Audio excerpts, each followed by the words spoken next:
Boa tarde, crianças. Hoje nós vamos dar continuidade ao nosso estudo sobre verbos. Vocês lembram que eu falei nas aulas passadas que os verbos são palavras que indicam ação, que indicam fenômeno da natureza e também eles indicam o estado do sujeito. E hoje nós vamos estudar as conjugações verbais. Os verbos são as palavras da língua portuguesa que mais variam, que mais se modificam. E uma dessas modificações estão relacionadas ao modo que eles se apresentam. E o primeiro modo que nós vamos aprender sobre verbos é o modo infinitivo. O modo infinitivo, ele exprime a ação do sujeito.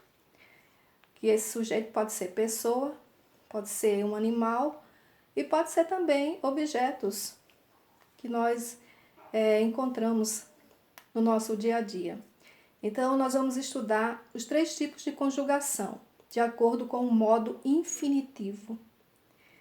Nós temos a primeira conjugação, que sempre termina em ar, como por exemplo, chutar.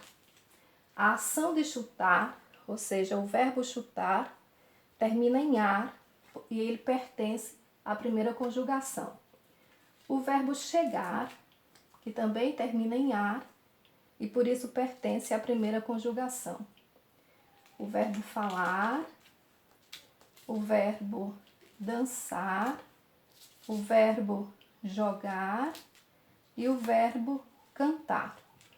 Se vocês prestarem atenção, todas essas ações, chutar, chegar, falar, dançar, jogar e cantar, são verbos que estão na primeira conjugação. E todos os verbos da primeira conjugação terminam em ar. Agora vamos ver a segunda conjugação.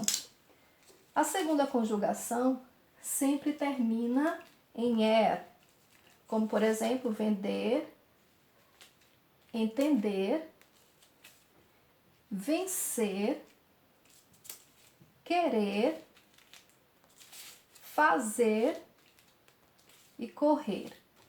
Todos esses verbos da segunda conjugação terminam em er.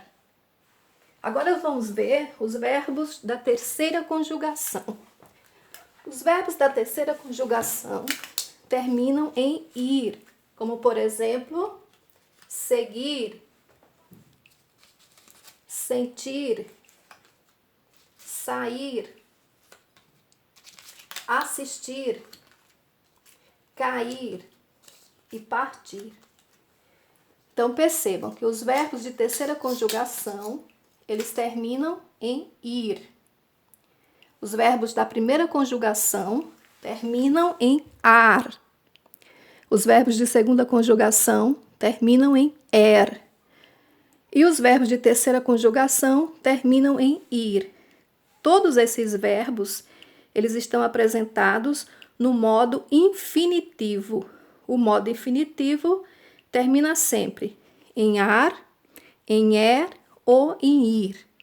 O ar indica a primeira conjugação, se ele terminar em er, indica a segunda conjugação, e se ele terminar em ir, ele indica a terceira conjugação. E quando esses verbos se apresentam desse modo, eles estão no modo infinitivo, que exprimem uma ação.